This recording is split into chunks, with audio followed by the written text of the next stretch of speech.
I think it was probably the top fighter of its day, and it was a superb airplane in every way. When we got the aileron boost, when we got the dive brakes, it was probably the best fighter during the war. That was the culmination of a dream, the first time I took a P-38 off.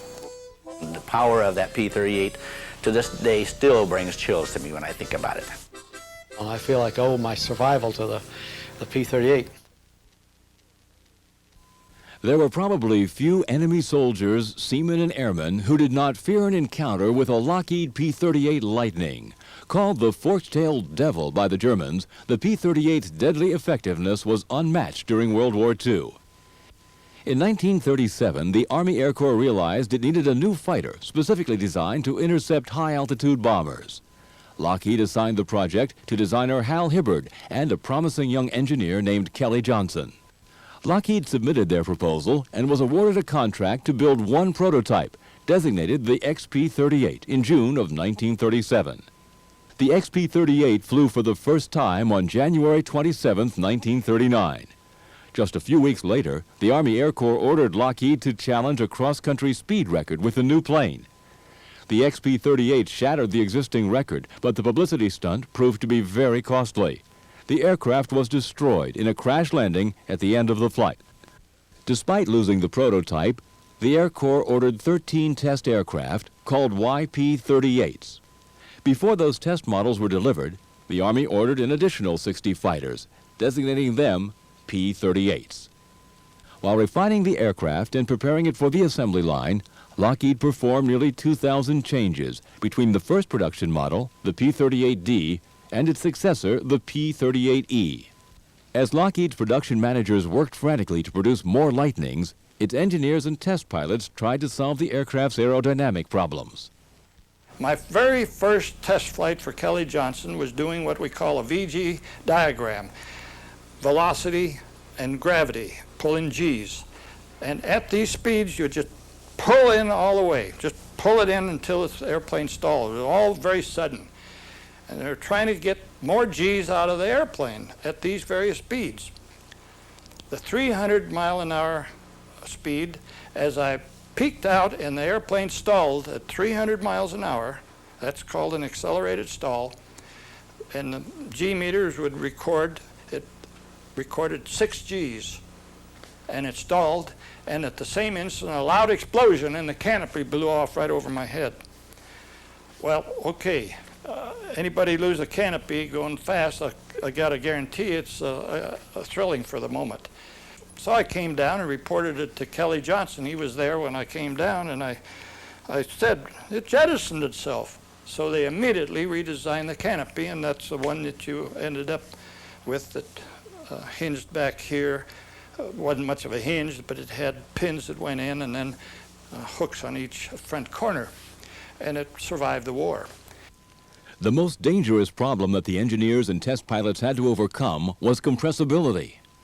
We came to a point where we were having trouble with the P-38, and we lost one in a dive due to compressibility, and the military thought we didn't know what we were doing and that our test pilots weren't up to the job. After an unsuccessful attempt by the Army to solve the problem, Kelly Johnson received permission to form his own flight department dedicated to test flying the P-38. Kelly Johnson's first 4 pilots were Milo Burcham, Joe Toll, Jim White, and myself. We did think it was a high-speed problem. I know that Kelly Johnson knew it was a high-speed problem. What do? You're trying to make the airplane go as fast as it can, and of course a fighter has to be able to dive. When you dive, you go faster than you do in level flight. And I remember one day that I got into compressibility deliberately to see what it was like. I'd heard about it, and I just went into it gradually, and I was about 30,000 feet, and I got into it where the nose suddenly dropped. It would buffet a little and drop, and I went to pull it up right away, and it didn't come up. I rode it for a while, a couple of thousand feet, and finally nursed it out. And now I know this is for real. Well, my God, you got to do something. You got to redesign something. The airplane came out at a time when it just had too much speed. And climb. It was really a function of the altitude it would go and the great speed, and you go into a little bit of a dive, and my God, a 15-degree dive from, say, 30,000 feet with power on, you'd be in compressibility within 1,000 feet. Something like that. Well, my gosh, a fighter's got to do better than that. Kelly Johnson knew he had to get the Lightning into a high-speed wind tunnel to solve this problem. But he was meeting resistance from the wind tunnel's operators, NACA, which is now called NASA. Through Kelly Johnson's dogged determination and ability to reason, he got General Hap Arnold convinced that it was a high-speed problem, and he made it possible to get it in a high-speed wind tunnel. And they could see exactly what was happening, and the air was reaching the speed of sound and shock stalling. And instead of remaining supersonic, it would shock stall and go back to subsonic speed downstream, and this would be turbulent air, and this would strike the tail and make the airplane quiver and shake, as well as reducing the download on the stabilizer, which is part of the aerodynamic function of the tail to balance and help control an airplane. And we were losing it. And they determined, well, now what we've got to do is produce a device that would not only help slow you up because it's too critical a speed to be flying in, but we wanted to restore some lift to the wing as well as a nosing up tendency. So this is what we did with this dive flap. We called it a compressibility dive flap, and it worked. Milo Burcham and Tony LaVere immediately began testing the new dive flaps. However, the Army felt that they were progressing too slowly, so they sent Colonel Ben Kelsey to Lockheed to finish up the dive test program. And he took it up and went into a dive, like I described, and next thing we know, we were getting telephone calls that a P-38 appeared to be coming down in pieces, and one was, the main part was in a spin, and out of the spinning airplane came a pilot and a parachute. Well, it was Ben Kelsey. He actually went into a dive, and for reasons we don't really know, couldn't get the dive flaps out. Miraculously, Colonel Kelsey survived the accident with only a broken ankle. We immediately had orders to get another airplane ready, and from that moment on, nobody bothered us. Burcham and LaVere completed the test program in 1942, proving that the dive flaps worked. The modification was added to later P-38 models. While Tony LaVere was test flying for Lockheed, America was drawn into World War II. The Army Air Corps put its training program into high gear, sending pilots with little experience into combat. There were 20 of us that volunteered as fighter pilots, and we'd never fired a gun, we'd never flown a fighter plane. We just went over and learned on the job, so to speak. Those of us who survived for a few missions, though, we learned how to do it. As soon as we got to New Guinea, we were into P-39s, and that's about all they had. They didn't have many P-38s over there, and so we had really a rough time with the Zeros. They had air superiority. This was in 42, and they chased those P-39s right down into the ocean. We didn't have the altitude on them. We didn't have the maneuverability. We never used the serial number 0 in any transmissions because people would pop up out of formation about 50 feet if somebody said 0.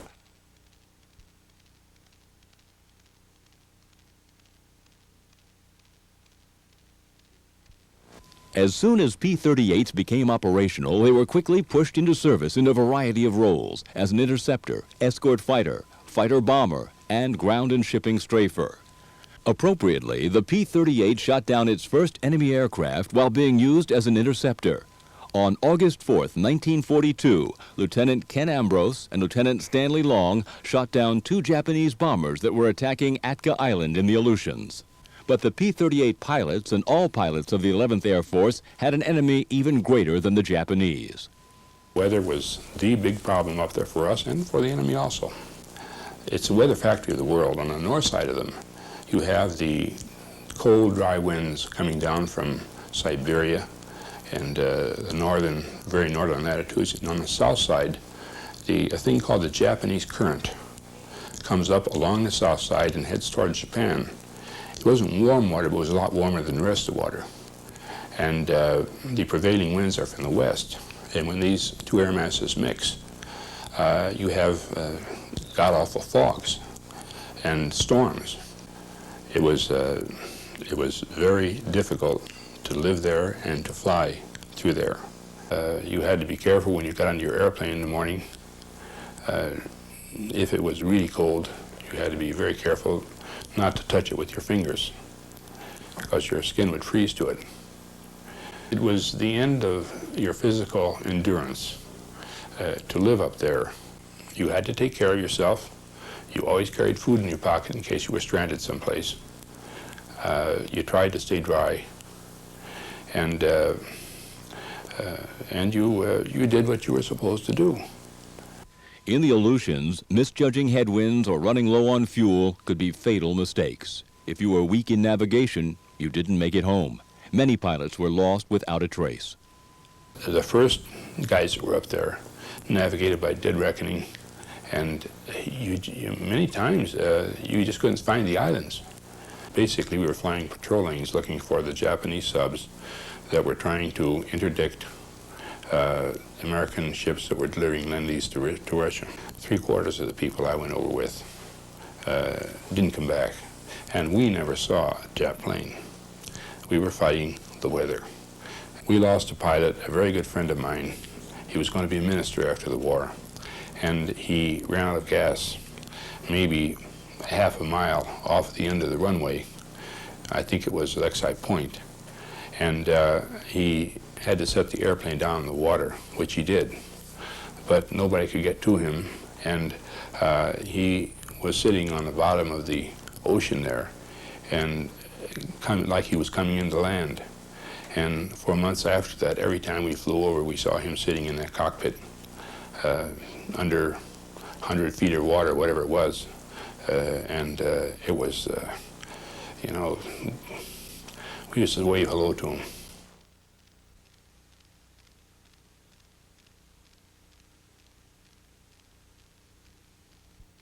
General George Kenney, commander of the 5th Air Force, needed a sword to strike the Japanese. He knew there was only one aircraft that could accomplish this mission, the P-38 Lightning. The P-38 had the range to escort bombers on attacks against bases and airfields vital to the Japanese. General Kenney fought desperately to equip an entire fighter group with Lightnings. He received approval in the spring of 1943, and the group began forming in Australia.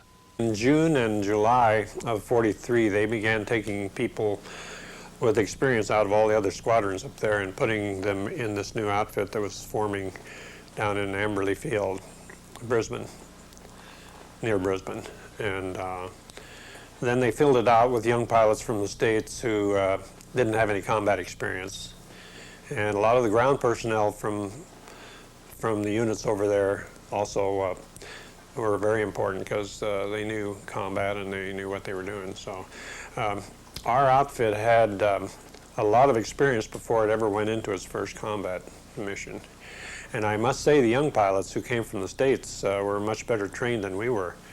We had gone over without very much training and learned to fire machine guns on the job, and they'd had very good gunnery training.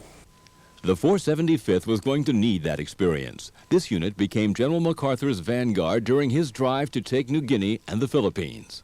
When we got the 38, we got definite air superiority, and in a very short time. We could get up above them, and we'd usually try to get up above them and come down on them and just keep up our speed, hit them, hit the formation and fly on and come back, turn around, come back and hit them again. The air war in the Pacific quickly changed from a frantic defense to an aggressive campaign to seek and destroy the enemy. They were getting pretty gun-shy when we got to P-38, and they would often turn and run when we intercepted them. Before, they'd stay there and run us into the water in P-39s, but in 38s, they knew that they had to get the heck out of there. They would sometimes stay with their own bombers, to try to protect them, but if they didn't have anything that they had to stay for, they'd take off. And as time went on, we got more and more of their good pilots, and they were easier to hit, easier to get. They just weren't as good.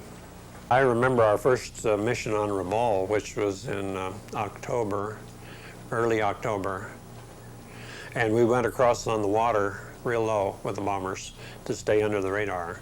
We caught them flat-footed and beat up the harbor and got a lot of shipping and knocked out a lot of airplanes on the ground. And that was very memorable. There was very little interception because they didn't know we were coming. But from then on, those Rabaul missions, we got plenty of interception. The 475th flew a total of 20 missions to Rabaul between October and December of 1943. They lost only 7 aircraft and 5 pilots and shot down more than 60 enemy fighters.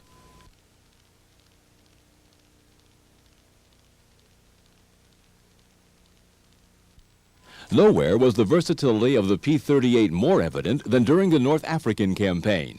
Flying fighter, bomber escort, dive bomber, interceptor, ground attack, and photo reconnaissance missions. The camera airplane is basically the same P-38, except instead of guns, it's got all the camera equipment up in the nose. And it took some great pictures. I think the photo Joes did an admirable job.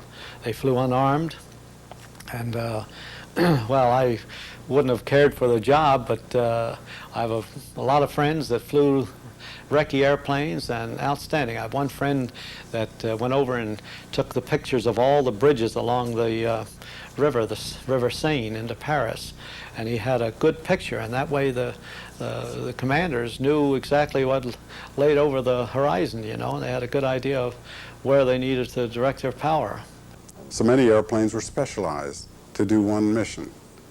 And like the P-51, the P-47, and many other fighters that we had, and the Germans and everything, none of them ever had the capability during World War II to do what we call a multi-role capability. And this was the first truly multi-role airplane that was ever devised. You could do almost any mission with it. When the Allies needed an answer to the Luftwaffe's night attacks, they turned to the P-38. I was asked if I would like to do something a little special, and I said, well, that's what I'm here for, whatever it is. And they, to my liking, said, how would you like to do some testing of the P-38 to be a long-range night intruder, fast intruder. And I had been specially trained in that particular field in long-range night fast intruder. The early night fighter pilots patrolled alone. Because there were no visual references over water and blacked out cities, a pilot's only means of navigation were time and distance. Day fighter pilots take a course in aircraft recognition, so you know the enemy by just a flash of a card showing the aircraft on it. You do it. Night fighter pilots learn the exhaust pattern of an aircraft, and usually most of our attacks were done where we would approach the aircraft from below to the side and low, so you could see that stack and identify the aircraft probably before you shot it down. Dick Wilsey had 2 unconfirmed victories during his night missions. The information he gathered was forwarded to Lockheed and applied during the development of the P-38M Night Fighter, which was introduced in 1945. During my tour there, I flew 31 night missions and 82 day missions. And I ended up being the squadron commander of the squadron that I originally was assigned to. And I flew in the P-38 for a solid year of combat. After the Allied victory in Sicily and the subsequent invasion of Italy, the 15th Air Force was formed in 1943 to strike vital targets throughout Europe. We would be above the bombers, but the Germans were always above us when we come in. And their tactics were to dive down on the escorts, try to break up the escorts, and then hit the bombers. And even before we would get to the target area, the Germans would try all kinds of ways of trying to get us to draw us away from the bombers. And then their Me-210s and 410s would be able to come in. They would be equipped with rockets to go in after the bombers. Now our tactics now with the P-38 to defend against them was to fly in 4-ship flights, and each 2 flights would work together and weave across each other like this, always in a turn over the bombers. We could keep up our speed that way, and we could stay right over a certain area. Well, the P-38s, having the slow rate of roll that we had until we got the aileron boost, this was where we figured that our best capability was to keep them away from the bombers. There's 2 forms of escort, and one is to keep them away from the bombers, and the other is to shoot them down so they won't come up the next day. But if you wanted to ask a fighter pilot what he would prefer to do, and that would be to go chase them and shoot them down. So it took a lot of discipline to get the pilots to stay with the bombers. And consequently, we didn't shoot down as many airplanes as we would have if we went chasing them around, but we probably saved a lot of bombers from being shot down by doing it that way, and that was our main job. That's why the songs were written by the bomber pilots that say, give us a P-38 for an escort. In March of 1944, the enemy was able to break up an Allied fighter escort mission over the Po Valley in northern Italy, where the 15th Air Force faced one of the biggest air battles of the war. What happened in my case, we got broke up, and I ended up way back up over near the Alps, way deep there, and now I could hear guys, it's long enough now, I could hear people that were heading home, and they're all, it sounded like most of them were over the Adriatic already, going home, and I'm clear back up here in the Alps. So I decided, I better get the hell home too, you know, so I turned and started back. And, but I looked over here to my left, and here come another P-38 doing the same thing as I was doing, but he had 3 109s on his tail. So the only thing to do, and what I figured, is I'd turn into him, you know, to get him off his tail. So I turned and I called to him, I'm breaking into these aircraft on your tail. And I didn't know who it was, you know. And so I just called him, P-38, you got 3 109s on your tail, and I'm breaking into them, you know. So I swung around, and when I got about this way, he was going straight. And I said, come on, fella, break with me. But he knew what I didn't know. He knew that there was a lot more of them back there. You know, all I saw was the 3. So I turned into these guys. 2 of them went that way, and 1 went the other way. So I went after the 2 because I figured it'd be better to go know where 2 of them were than 1. But when I did that, I looked up, and all I could see was enemy aircraft above them. And I estimated there was at least 30. And I said, church is out. So I ended up the next 20 minutes in the damnedest maneuverings around, and if an airplane ever got jerked around, that one did. And I shot up all my ammunition trying to give each one a squirt as I would turn into it or something, and then I'd have to break the other way, and I just constantly broke and shot and broke and shot until I finally got clear. And it was so wild that I thought that some of them were going to run into each other trying to get me. But anyhow, I got that airplane boiling and got it home. Dick Wilsey received his first Distinguished Flying Cross for his heroic efforts. While the 15th Air Force struck at Axis targets from bases in Italy, the 8th Air Force attacked the Axis from across the Channel in England. In the fall of 1943, the 8th Air Force's P-47s did not yet have the range to escort the bombers to targets in Germany, and bomber losses were heavy. P-38s were pressed into service, and in November of '43, early combat encounters were successful. But the winter months brought colder weather, and the sub-zero temperatures at high altitudes caused a rash of mechanical problems. The engine was a problem in developing on the P-38, there's no question. It was a good-looking engine. It ran great when it ran great, but I got to tell you, they lost a lot of them from all sorts of causes.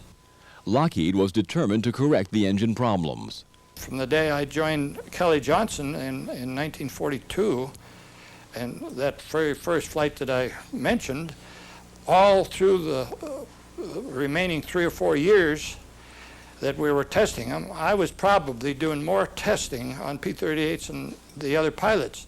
And every flight was an engine test. No matter what test they had, it always included an engine test to determine or to get maximum power. In the process, through these years, I lost 14 Allison engines due to this detonation. And that is, of course, an explosion in a combustion chamber of an engine.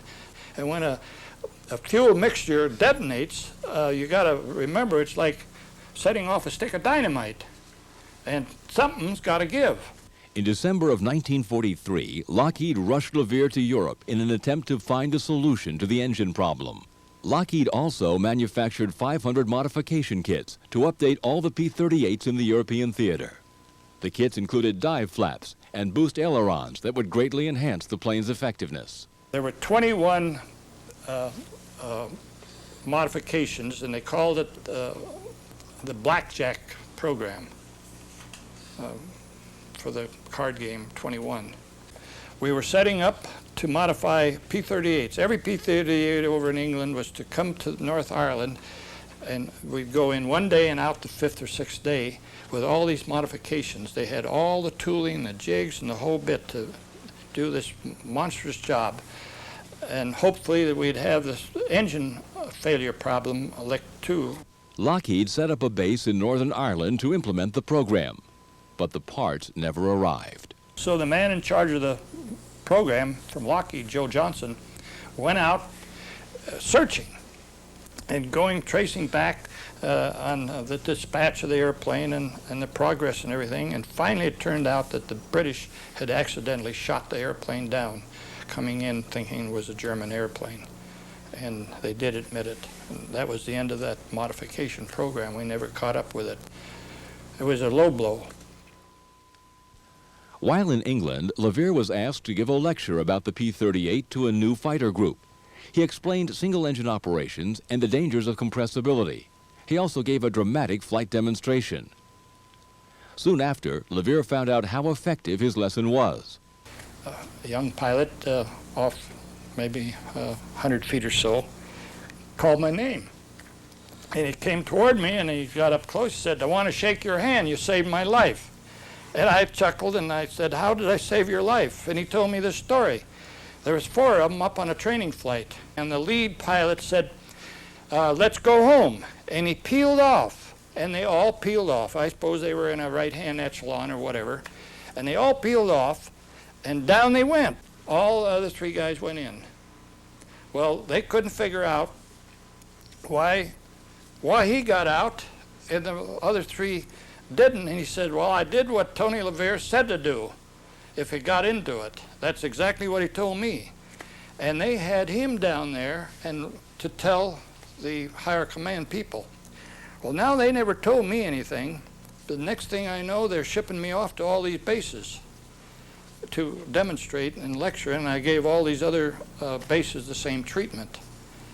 And I even, to make a good entry, like you would want to if you're going on the stage or performing, you want to make a good entry.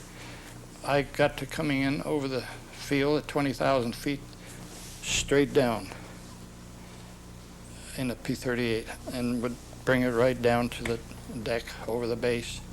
And I got to tell you, that would get the attention of everybody within 50 miles.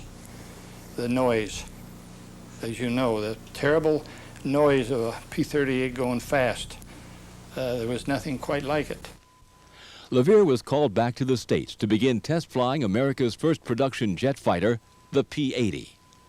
The training he provided was not only invaluable to the strategic 8th Air Force, it also contributed to the deadly effectiveness of the tactical 9th Air Force. So our work was primarily reconnaissance and then fighter-bomber type of work, where we carried bombs, napalm, or a full load of ammo. So we'd go out and oftentimes targets of opportunity. Anything that moved in those days was the target, because for the civilian populace they didn't have gas, so it had a military meaning if it moved on the road. The 9th Air Force and its P-38 fighter groups attacked the Germans wherever they could find them. One of our main targets, of course, was marshalling yards and trains. And oftentimes we try to get the train right in the marshalling yard and that way destroy 3 or 4 tracks, you know. And every mission was either trains or tanks or trucks that move or perhaps airfields. I hit one train coming out of Berlin that had the wear mark. It was the fellows that were kind of too old for the army, but they were coming out to defend the fatherland. And we caught that train about 20 minutes out of Berlin and shot it up pretty badly and stopped it dead in its tracks. I flew 60 missions in the P-38 and then 19 in the P-51. And every mission was fighter-bomber type of tactics. And gosh, shot up trains. But train busting was not the only mission for the 9th Air Force's versatile P-38s. They also escorted bombers and engaged the Luftwaffe in aerial combat. We had been escorting the B-26, the Flying Cigar as it was called at the time, and we were coming out of Alençon in France, and we're about 18,000 feet when all of a sudden someone called bandits, and coming in from 6 o'clock I saw 6 FW-190s, and they came in and they hit the number 4 guy and knocked him down. He went down, both engines smoking.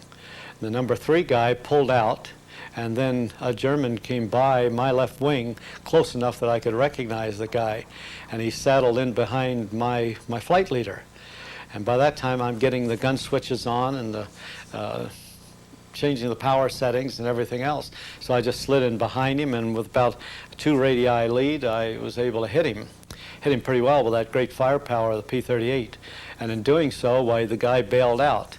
So it was an automatic 1 victory, which was the extent of my aerial victory, since we didn't see the Luftwaffe too much in the last year of the war.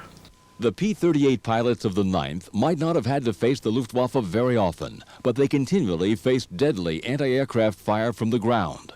Anytime strafing, when you have the small arms fire that can come after you, that's far more dangerous than staying at altitude. But the Germans got so professional in their ack-ack that they could cut an 88, which was their big gun that could go to altitude. They could cut that right on the horizon as you came across. So they were quite accurate. I took several hits. I one time had a little piece of shrapnel in the cockpit, but that's as close as to my hide that they ever came. In addition to low-level strafing and dive bombing, the P-38 showed its tremendous versatility with 2 very unusual modified versions. In the droop snoot model, guns were removed and replaced with a plexiglass nose. A bombardier sat in this area with his bomb sight. The P-38 Pathfinder was also equipped with radar, nicknamed Mickey, and a Mickey operator who could identify targets obscured by clouds. If the targets in Germany were socked in, they were overcast, and we couldn't go out and do our thing, I guess I flew 2 or 3 missions with the droop snoot, and the way it worked with the radio contact, that you took off and you flew formation, and then just like the heavies or the mediums in their bombing, you drop on the signal from the lead ship, which had a bombardier or Mickey operator that would handle it. The 8th and 9th Air Force were unrelenting with their attacks on the Axis powers from England and later from France. The 8th Air Force, with their bombing, saturating bombing, where they hit the ball bearing factories, they hit the armament, they hit the airfields and things like that.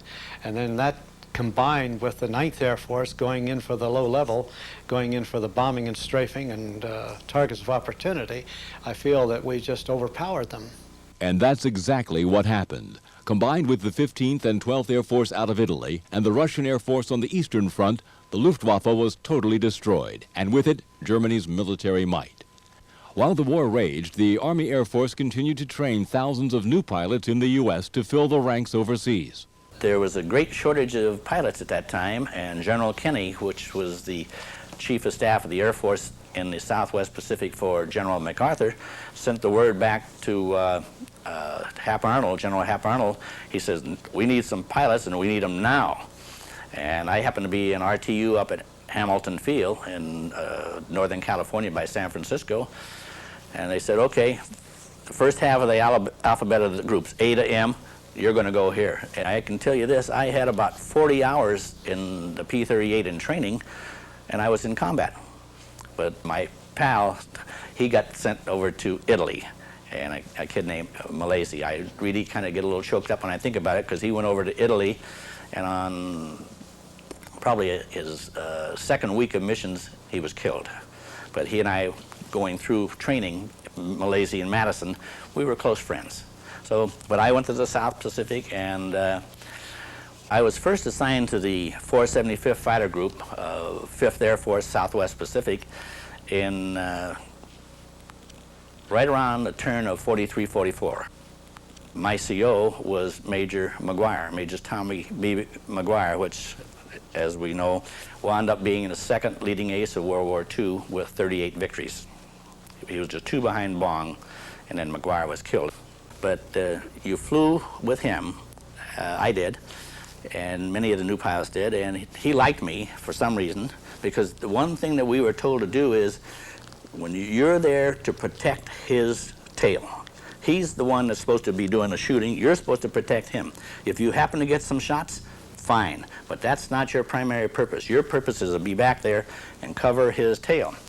And I felt I had done a pretty good job for him, and he liked it, so that's why he kept me there for 8 of his victories before I finally got promoted into flying in a different flight and a different element and all that. It gave me a chance to start getting in some shots. But at the beginning, I didn't get many, because he didn't miss, for the one thing. He was a fantastic shot. And bottom line, great leader. I would take him again. MacArthur used the 475th to strike the enemy throughout the Southwest Pacific. The P-38's versatility gave MacArthur the strategic weapon he needed to strike the Japanese. Primarily, we were a gun platform. That was our purpose. We carried all of these guns, the 450 calibers and a 20mm cannon in the nose, and our purpose was to get those guns to the enemy and use them. And that was our primary purpose, to combat, aerial combat. We also evolved into some dive bombing. We carried heavy 1,000-pound bombs under each of the shackles, and sometimes we'd carry a wing tank under one shackle and a 1,000-pound bomb on the other, and so we did bombing. And then we did a lot of strafing, and we're strafing any enemy installations throughout New Guinea and the Philippines. And so those were our primary functions. We'd go out and try to find the enemy in the air, and if we didn't find them in the air, we'd hit them wherever we could, on the ground or wherever. We'd hit them at home. I had 106 combat missions, totaling just about 400 and some odd hours, 450, somewhere in that range.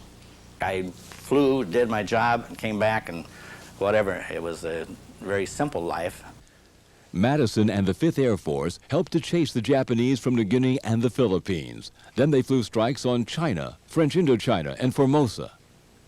The 475th's tally at the end of the war was impressive. 552 enemy aircraft shot down, with the loss of only 56 P-38s. A testament to the effectiveness of this all P-38 fighter group.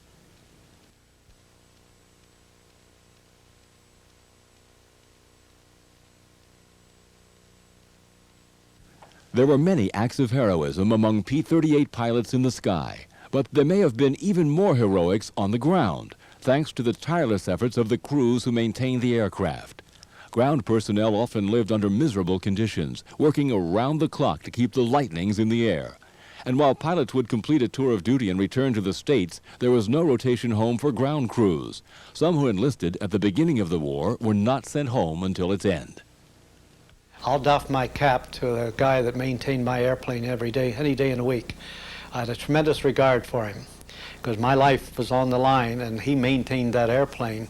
And the job that he did was, the direct result is that I flew 60 missions and 79 missions total, you know, so I have a profound regard for the troops that maintain the airplane. We worshiped the ground that they walked on. The ground personnel, the support personnel, the crew chiefs in particular. They worked long and hard and very, very primitive conditions, and they kept those planes flying, and they absolutely did a miraculous job. And they became very, very immersed in our well-being. And I know for a fact that coming back from a mission, if they're on the ground, they always were there on the ground when we started to land. They'd watch us peel off and do our thing. They're looking for their plane. And I've seen this happen. You know, the guy says, my plane didn't come back. And I saw tears come to the guy's eyes because he didn't know, and he felt that maybe he's responsible for the guy not coming back. Respect. You looked at him, and you got a strange look in your eyes called respect. Those poor guys, terrible living conditions like everybody did, but they had to work out in this stuff. In cold, miserable, freezing weather.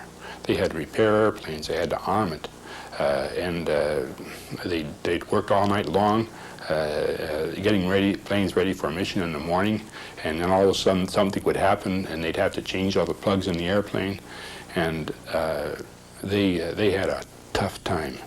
We owed our lives to them. In fact, every time we took off, we put our lives in their hands, and they knew it.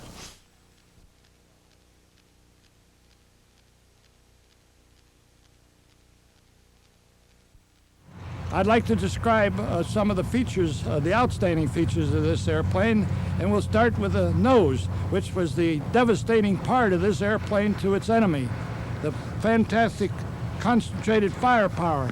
And up here we have the .450 caliber machine guns that are bore-sighted straight ahead, no converging point. The 20 millimeter cannon is missing here, but it was right below the center tube. And you can just imagine when all guns and cannons were blazing away, it was just like shooting a shaft of steel out in front of the airplane. The nose of this airplane is distinctive, and it was so well-liked, particularly by Kelly Johnson. He put the same nose on the P-38 jet fighter that we built toward the end of the war. Now, the guns are furnished by ammo cans that were here in this area.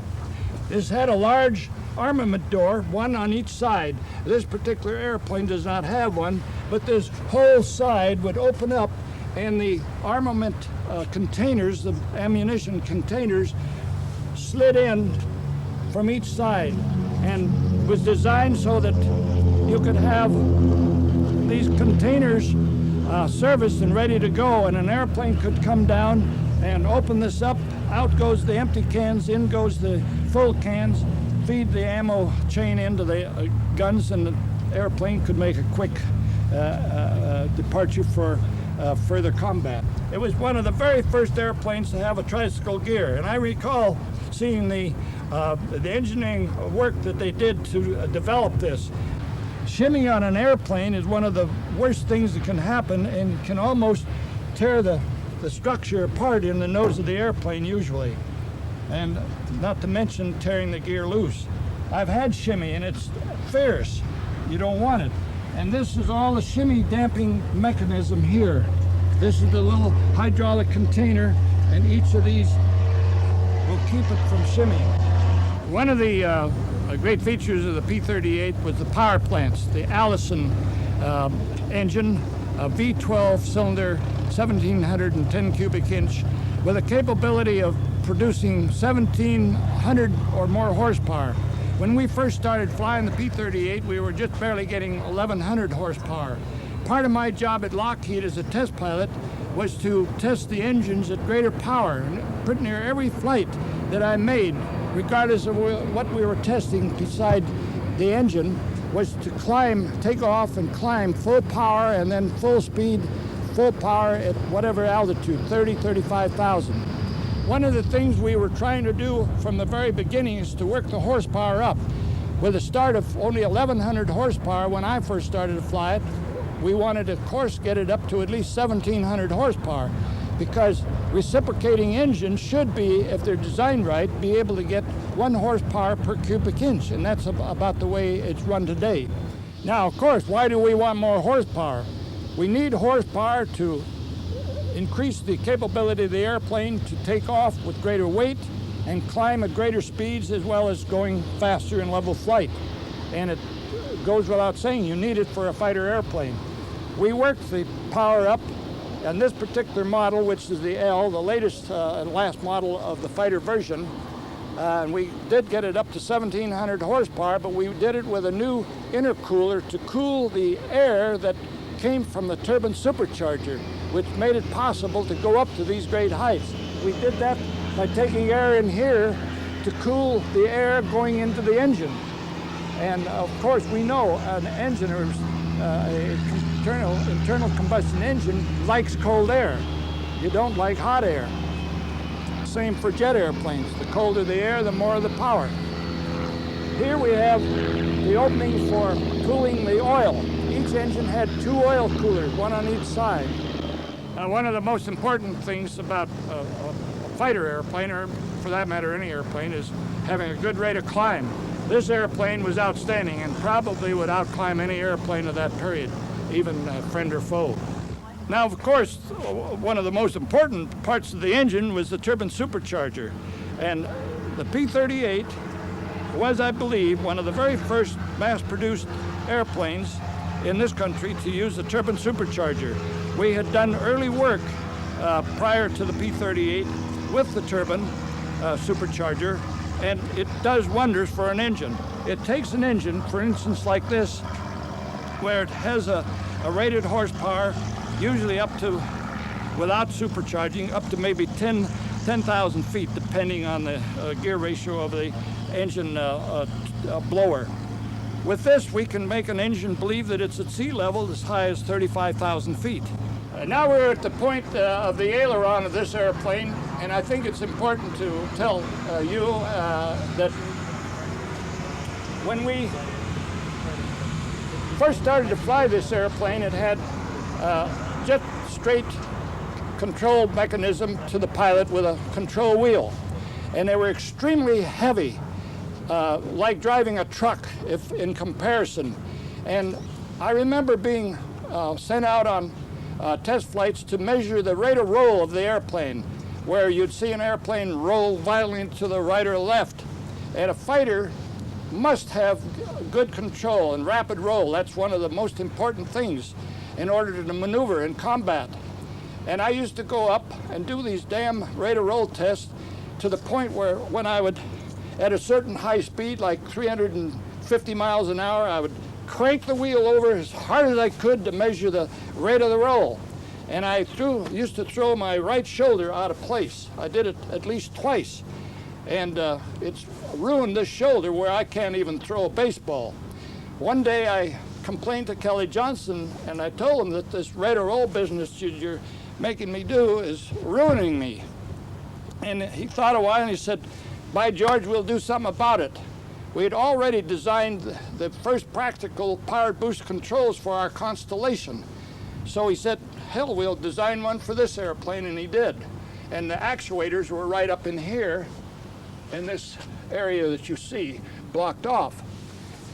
You can't believe what Power Boost did to this airplane. As I remember, it had about a 11-to-1 boost ratio. You could just fly the airplane at any old speed with almost fingertips, just like the modern automobile. In fact, the automobile got their idea from the P-38. And it would outroll any airplane to our knowledge, anywhere. And in combat, it certainly improved its ability to deal with the smaller, more maneuverable airplanes. One of the finest features of the airplane was the flap system. The devices usually are on the bottom side, trailing edge of wings to increase the lift for takeoff in many cases, and certainly for landing, approach and landing. We chose at Lockheed to use the Fowler flap, which is a flap that comes out and increases the area and then droops progressively more as you desire the flap position. And it was a tremendous thing. This airplane, at the tremendous weight that we could lift, you could come in and land at as slow as about 75, 80 miles an hour, which is slower than a lot of these modern general aviation airplanes, believe it or not. It was really quite a gentle airplane. Now, to cool the engines, the liquid cool Allisons, they didn't use water, they used what they call glycol. It's an antifreeze type of liquid that all liquid cool engines in those days used, at least in our country. And each engine had one of these bulges on the inboard and outboard, and this is the outboard on the left engine, and the inlet here, and then an automatic temperature control with a scoop back here.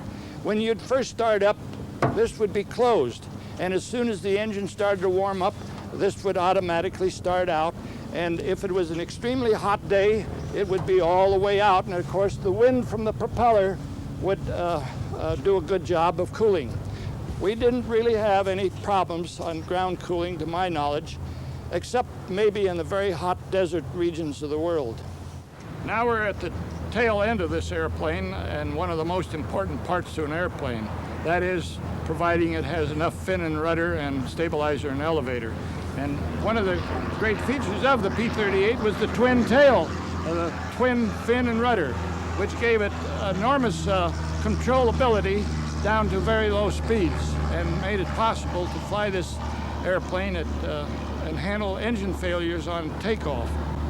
In dealing with our problem of compressibility, pretty near every aeronautical engineer in the country thought the problem was in our tail, the stabilizer and the elevator.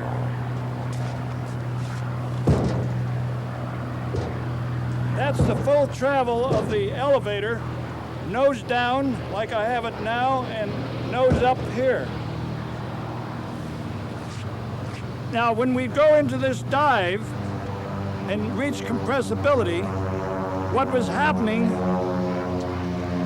was the shock waves on the wing, and particularly on the center section, was stalling the air, and it was coming back, impinging on the tail and making the tail buffet, and you would feel it in the control column. So they decided that the problem then was in the elevator balance. They thought actually the elevator was nibbling. They didn't know why, but they associated with the fact that the tail is aft of the main wing and on about the same plane. Now this is what they call a mass balance counterweight, and there's one on top and one on the bottom. And this balances the weight of the elevator against the possibility of flutter. And as you know, what flutter is a condition where you get an unstable situation where a control or a wing would start to flap like that, and the loads would be so high that usually structures won't take it, and they break and fall off. Can't have that. And I talked about the elevator and the elevator counterweight. We also had it on the rudders, and as you see up here, that is the rudder and one below. Mass balance to prevent rudder flutter. Kind of rhymes, doesn't it? Now, in the compressibility dive, where the airplane is going down, the pilot is pulling furiously to get it out of the dive, and nothing is happening. When you get down to lower altitudes, where the Mach number is still high, but the indicated speed, or the total speed of the airplane, has risen maybe 150 miles above the limit speed of the airplane, in the region of 500 and more indicated, the tail loads, due to this pulling back and the severe buffeting, the tail would always fail at this joint. Now, before we knew much about this compressibility, we knew that the pilot needed help to get out of this dive, and the most effective control is the stabilizer, which is the forward part of the elevators. At high speeds, high Mach numbers, you have to realize that the trailing edge controls become less effective. And this was holding true back here. So what they did is they changed the angle of the stabilizer to a more negative angle. And if you come here, I'll show you the difference. In this cut here, you'll see is sort of a wedge. And that was opened up. And this was done in 1942 and then remained that way. It did help, but it wasn't a total solution. Now, when they started to lose the tail and they would break off here, they added a strap. outside with this same row of screws. Now, this airplane does not have that strap, but in all probability, they'll never be diving this airplane like we used to do it. So it's probably pretty safe.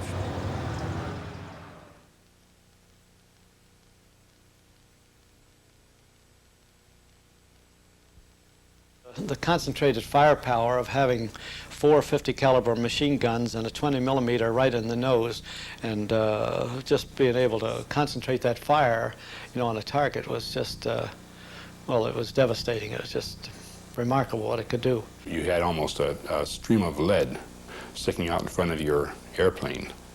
On most fighters, the guns were in the wings, and you had to zero in 300 or 400 yards out. Beyond that,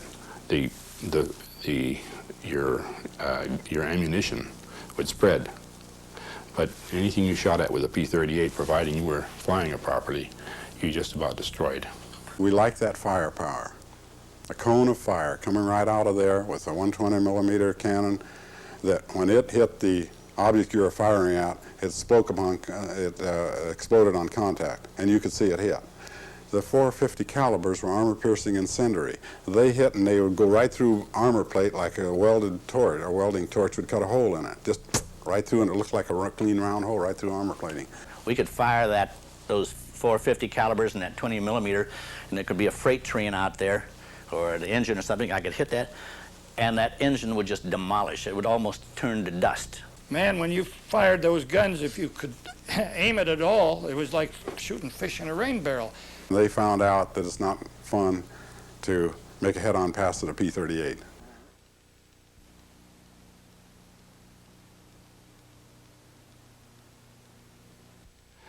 The most important thing was the extra engine out there. Particularly if you're flying, in my case, a patrol line looking for subs out over the Bering Sea. You could fly that airplane very well. You could take off, you could land, and you could fly actually in combat with one engine. You didn't want to, but you could do that, and a lot of people did. I came back on single engine about 3 times, as I recall, and never really counted. But of course, that's one of the reasons I love the P-38. Single engine job, you know, you lose that engine while you're out of business. But with P-38, why, you had twin engine reliability, you know, and it brought you home. Now, of course, if you lose an engine, then you had somewhat of a dog on your hands in any airplane, any multi-engine airplane, twin engine. If you lose an engine, it ain't a great airplane. Once the airplane loses an engine, you got a dog, but you got something.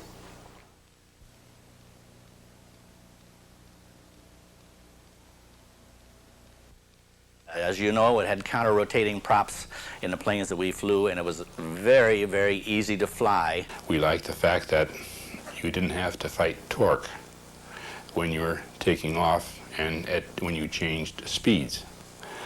Torque is the force that the propellers try to turn the airplane to the right when they're turning left, or turn it to the left when they're turning right.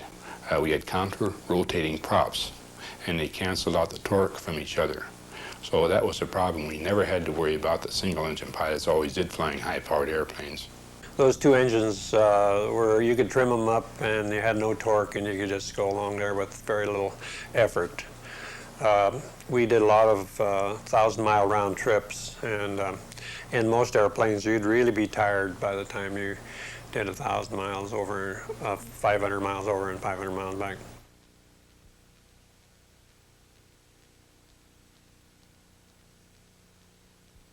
You had the capability of packing a hell of a load. We never found a load that it wouldn't get off the ground.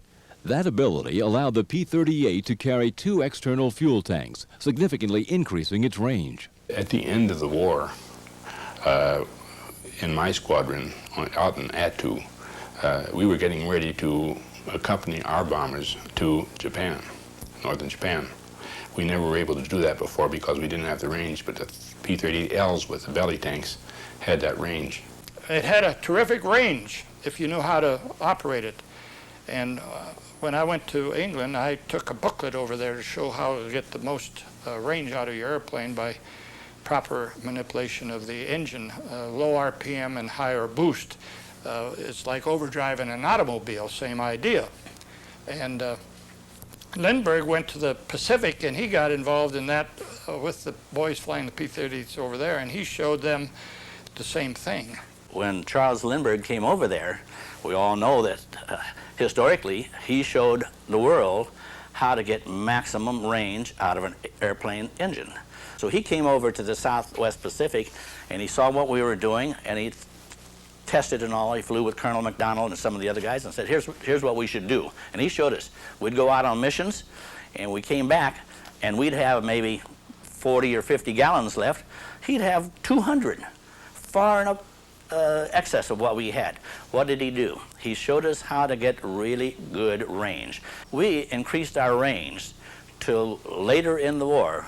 I mean, later on in this whole program, flights of 10 and a fraction hours were not too uncommon. And up to that time, before he got there, if we were on a 5-hour mission, we were sweating out gas coming back. So he taught us how to do that. But it has its side effects too. We're flying this strike into the Manokwari area. Major McGuire is leading, and there's altogether about 8 of us, of which I was somewhere back in the middle of the pack. And we circle over the field, and just a little bit of ack-ack-hem, so we stay away from that. We go out over the harbor, and Major McGuire sees some shipping down in the Manokwari harbor. So he said, let's go get it. Don't drop your belly tanks. Save what fuel you have, because after this, we'll continue on to another target and see if we can't find what we're looking for, which is aerial combat.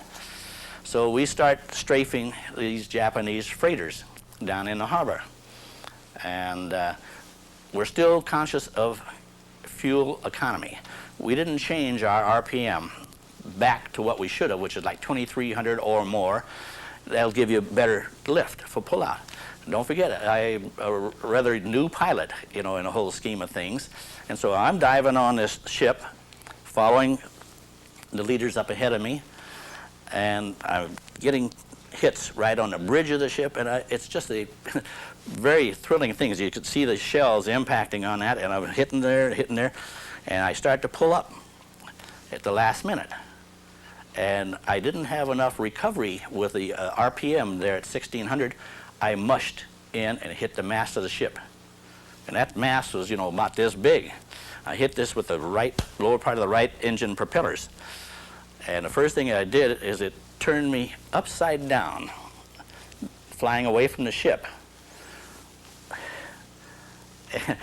And the propeller starts to break off. And it breaks off. I right the plane. Still have the belly tanks on, remember. And I right the plane, and the propeller continues to break off, and part of it goes through the canopy, you know, the plexiglass canopy, and smashes that, and I duck because I see it coming through because it's going like this, you know, and I duck, and it goes through, and a piece of the plexiglass hit my head here and put a big gash in my head. And by this time, a reflex action, which all pilots are taught, I leveled out, and I'm flying along away from the harbor, away from the ship, and as far away from all those Japanese people as I can, but I'm sinking. I've got one engine, I've got this big hole in the right engine where the propeller was, and there's a great big hole about that big, and I turned off all the power and electrical and all that, so there was no fear of that, but it didn't matter much because most of the instruments were not working, and they were all beat up in this impact. But I'm sinking down, and my radio's not even working well. So I can see myself going into the ocean maybe a few miles away from Manokwari, and that was not very inviting. And so I'm flying along, and I got a message through that the guys, I'm sinking. But remember this, I'm in a state of trauma, shock right now. This blood's coming down, air is blowing in through the canopy and all of that, and the right rear vertical stabilizer was knocked off by the propeller as it went back. So I'm in big trouble. One of my very, very dear friends, who is now a major general named Harold W. Gray, Hal Gray, he flew up alongside of me and caught my attention because I'm fighting to keep that plane flying. I'm only doing about 160 miles an hour where normal would have been 220, 230. And he he gets my attention. He drops his tanks. I go, oh, my tanks are still on there. They're dragging me into the water. So I dropped the tanks, and I started to be able to hold my altitude. Not dropping down, I'm holding. I can't climb much, but I'm holding. Okay, now here we are just outside of Manokwari. We've got about 350 miles back to base. I'm in trouble. I'm hurt. The plane is badly hurt, and I'm scared to death. So they led me back because they wouldn't let me go back as a wounded bird, because if the enemy saw me, I'd be sitting duck for them. So they led me back, and we headed back towards our base at Hollandia. And I'm drawing a lot of power on the good engine, and my fuel gauge on that engine is going down and down and down, and so I said, I'm not going to make it. In between me and the base is many, many miles of water, and even worse than that is the jungle, because if you go down in the jungle, there's no chance of rescue, because there's just no way to get you out. We didn't have helicopters and things of that nature. The big problem was between our location, which was along the coast of New Guinea, and Hollandia was a large series of mountains, and they were about 5,000, 6,000, 7,000 feet, and I couldn't get up over a few hundred feet, because if I tried to climb, I'd pour too much power, she'd want to roll over, or if I didn't have enough, she'd stall out. So I continued to head back, and we knew that a small island off the coast of Hollandia that had been captured by our infantry just 2 days before, called Wakde, W-A-K-D-E, was now in American hands. And that was a low island. It was off the coast where I was headed for. And I decided that's where I'm going to go, and I'll put it down on this island. Next problem is, when I get there, what am I going to do? The radio and a lot of the power systems are not working. So I can't get my wheels down, and I can't get my flaps down, and I'm going to have to belly this thing, because if I tried to put the wheels down and then they're hanging up, I'm going to crash, because there wasn't enough power to carry the wheels, the drag, and a big hole in the engine. So I decided to do a belly in. And so we finally got there after about 3 hours or so of this single engine trauma. And I circle the island once, and it's a small island about the size of Catalina. And I see the runway, and I get lined up on it. And in the meantime, Hal Gray and Jim Moring had already landed, because if I bust up the runway, they don't want to be stuck up in the air. So they land and get off to the side. And I come in, and I start to lower the speed down and flare out and everything. And I wanted to do it far down at the end of the runway so that anybody coming behind me would have room to land. Well, finally, I touched down on the belly, and she skidded for yards and yards and hundreds of yards. I can't tell you how far, but the coral dust in the back is flying up, and the sparks are flying. And I've got all the things turned off now that would cause a big problem. And I finally come to rest at the end of the runway. And everything stopped. The dust has started to settle. The dust that was in the cockpit is all settling down.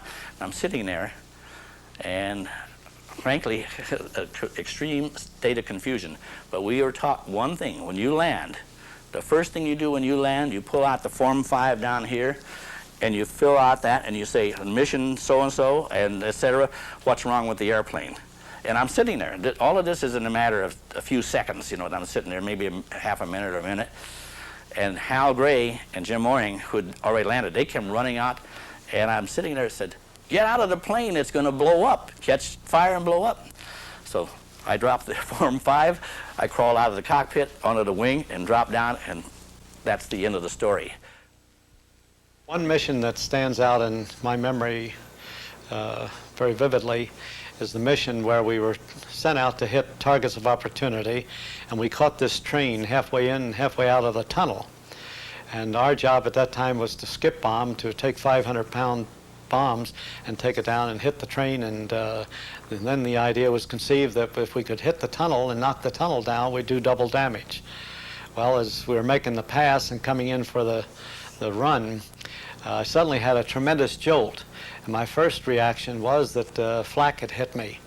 And then as I looked in the rearview mirror, I noticed that the left the rudder was just pushed in and caved in and broken over. And I could tell because I had my rudders locked. And it took full power to climb out of there. And then right away, the other man, I saw his airplane, his right wingtip looked like it was curled up about 2 or 3 feet. And the squadron took the two of us home, and I carried quite a bit of power just to fly the airplane under that condition. And when I landed, I ran out of fuel, so it was that close. The 82nd Fighter Group was on its second shuttle mission to Russia when the P-38 clearly demonstrated one of its unique features. We were flying line abreast, so when we strafed the airfields, we had 3 airfields we were going to strafe. And all of us flew exactly line abreast and take everything in front of you, no turning around and going after things like that. We shot everything in front of us as we crossed over those 3 airfields. So being line abreast, my position just took me right over the top of some of these trains, and I was really hit badly by machine gun fire, I think mainly, because I could feel the armor plating bouncing my feet underneath me. And so they were hitting me pretty good, I could tell that. And the first thing I looked at was my left engine, and it was covered with oil. And I knew that I couldn't keep it running very long. It would freeze up immediately, practically. So I feathered that engine. And there was an airfield, one more airfield to go over. And so I strafed on one engine. And after I did that, I looked back at my right engine, and coolant was streaming out of the radiator on the boom. So I knew that that was means I'm going down. So this one fellow, who was Dick Andrews, called in and said, "Pick a good field and I'll come in and get you."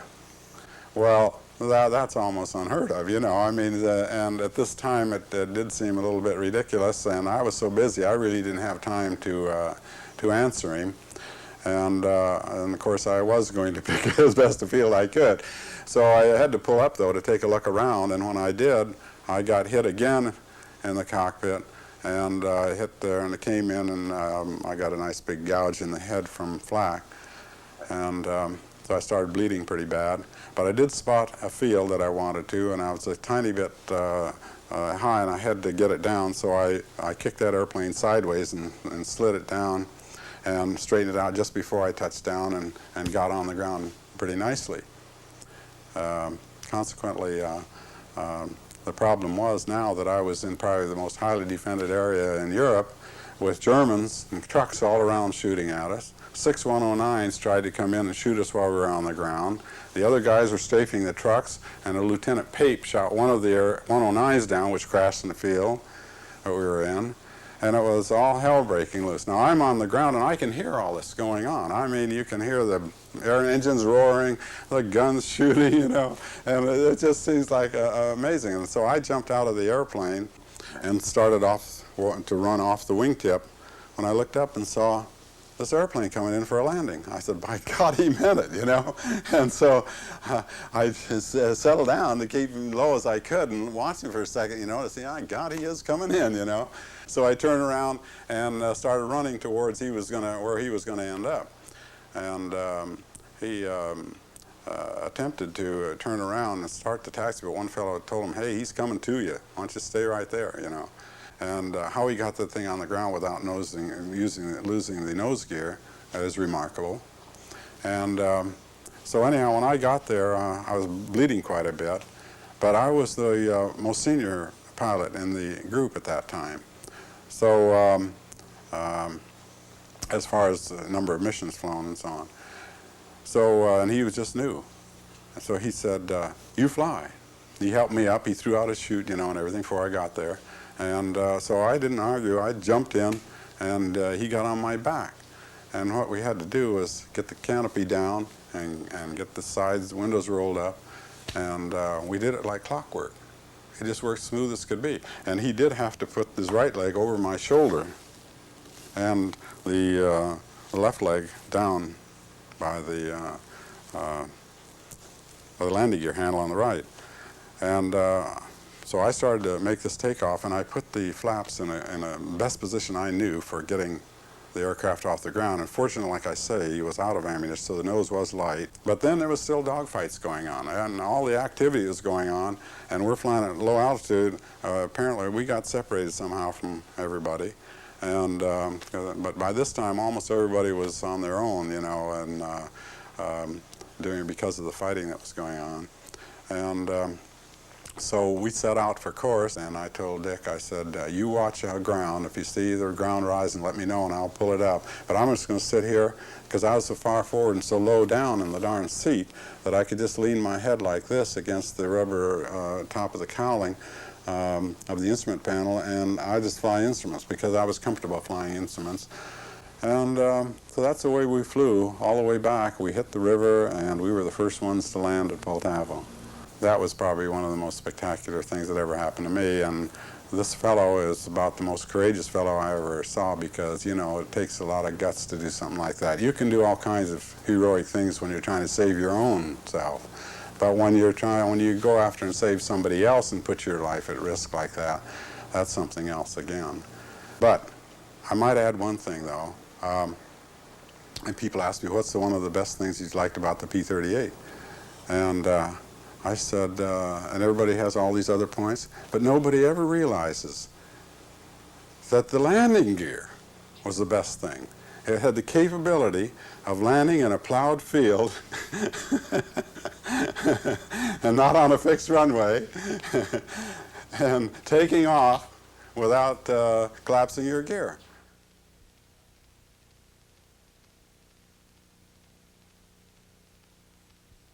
It's been 50 years. Perhaps my memories aren't completely correct, but it was a miserable war.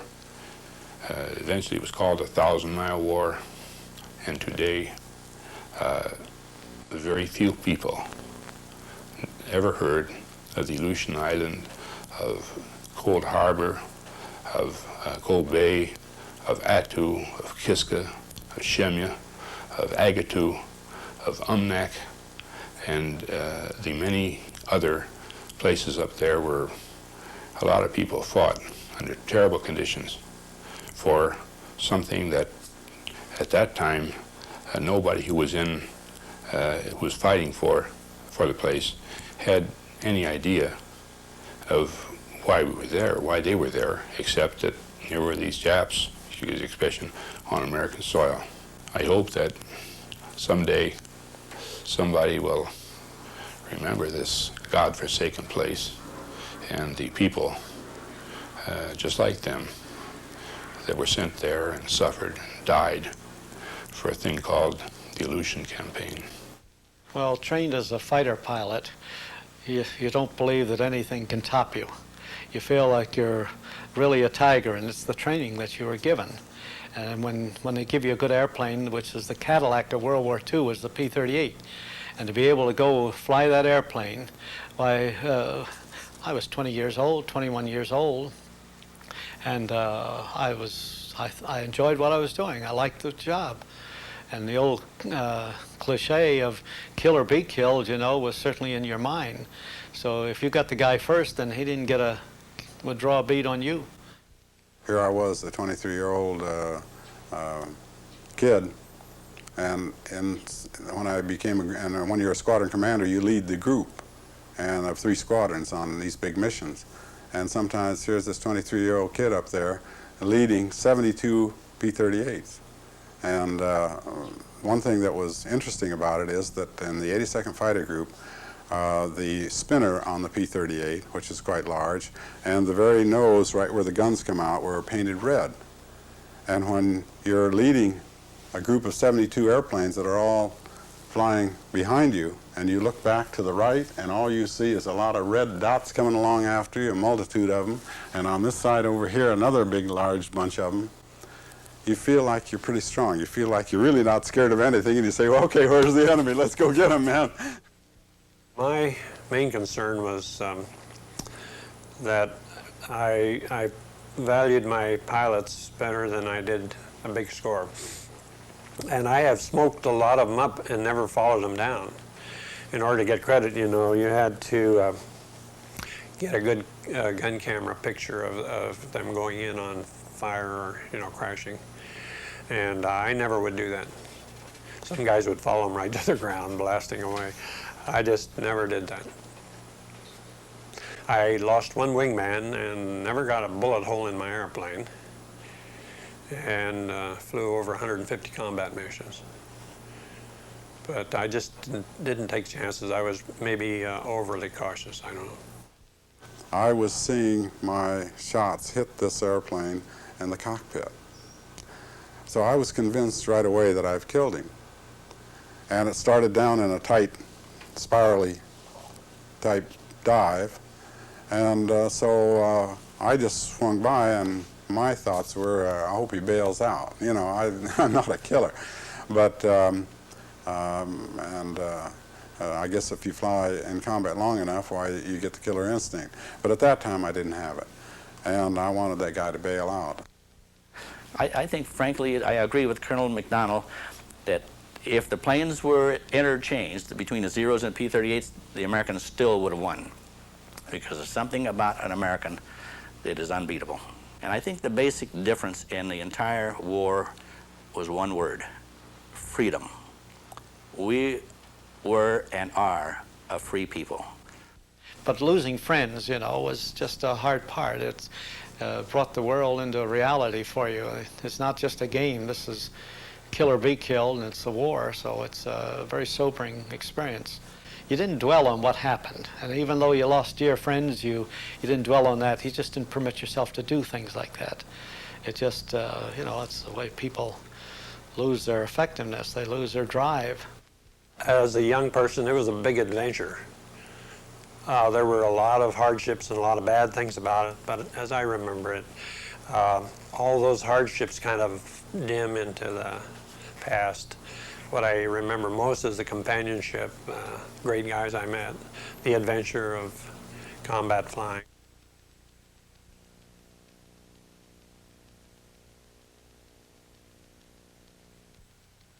Tony LaVere and Kelly Johnson continued as a successful team for Lockheed Corporation, working together on a multitude of new aircraft, including the P-80, the F-94, and the F-104 Starfighter. Kelly Johnson is probably best known for designing the SR-71 spy plane. He passed away in December of 1990. Tony LaVere retired from Lockheed and is still actively promoting aviation safety through his SAFE program. He and his wife, Neva, have 2 daughters and 5 grandchildren. After the war, John Babel became a test pilot on jet aircraft and set a transcontinental speed record in the P-80. He left the Air Force in 1951 and then earned a Ph.D. in marine biology. He and his wife, Alice, have 3 daughters. Dr. Babel retired after 23 years of teaching. Lloyd Levine left the Army Air Force at the end of World War II. He started up an electronic retail store and built a successful real estate business. He and his wife Rita have 2 sons and a daughter. After the war, Dick Wilsey owned and operated an airport until he was recalled to service for the Korean War. He decided to make the Air Force his career and commanded a Sky Raider squadron during the Vietnam War, performing the same type of ground attack missions he flew in World War II. Colonel Wilsey left the Air Force after more than 30 years of service. He is enjoying retirement with his wife, Marilyn. Pete Madison left the Army Air Force after the war and became a successful businessman. He recently retired from the multi-million-dollar company he founded. He and his wife, Ann, have 2 children and are enjoying spending time with their grandchildren. Joe Kuhn stayed in the military after the war, flying many different types of aircraft. In Vietnam, he found himself in combat again, operating a troop transport helicopter. Joe retired as a colonel after more than 30 years with the Air Force and began a 15-year career with Lockheed. He and his wife Nancy have 7 children and an ever-increasing number of grandchildren. After the war, the P-38 was quickly withdrawn from service. The proud Lightnings were sold as surplus. A few were used by stunt pilots and air racers, including Tony LaVere. Others performed aerial survey work. Most were destroyed. Today, of the more than 10,000 P-38s produced, only a handful remain.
I've talked about the P-38 through its history of 50 years and with this fine airplane behind me. And I want to say in closing that one of the most important elements to the safety of flight is pilot training. And I think all through my flying career, I think that is one of the areas where it got the least attention. I'm still working on the theory that flying is inherently dangerous, and only a well-designed airplane, properly maintained and flown by a competent pilot, is acceptably safe. And in this closing, I would like to tell you what I'm doing today in civilian aviation. I'm trying to encourage the FAA and all aviation organizations to recognize the need for upgrading and improving the quality of training civilian pilots and testing them to higher standards for private and commercial licenses. And I do this through an organization I formed 7 years ago called Safe Action in Flight Emergency. And what I'm doing is raising funds from individuals and corporations, and these funds are turned into flight scholarships. 100% of the money funded is devoted to teaching pilots how to handle in-flight emergencies, and that's the name of the game. How to handle an emergency, no matter what it is. From a stall to a spin to being flipped upside down by wake turbines. You name it, we teach you how to handle it. Thank you very much.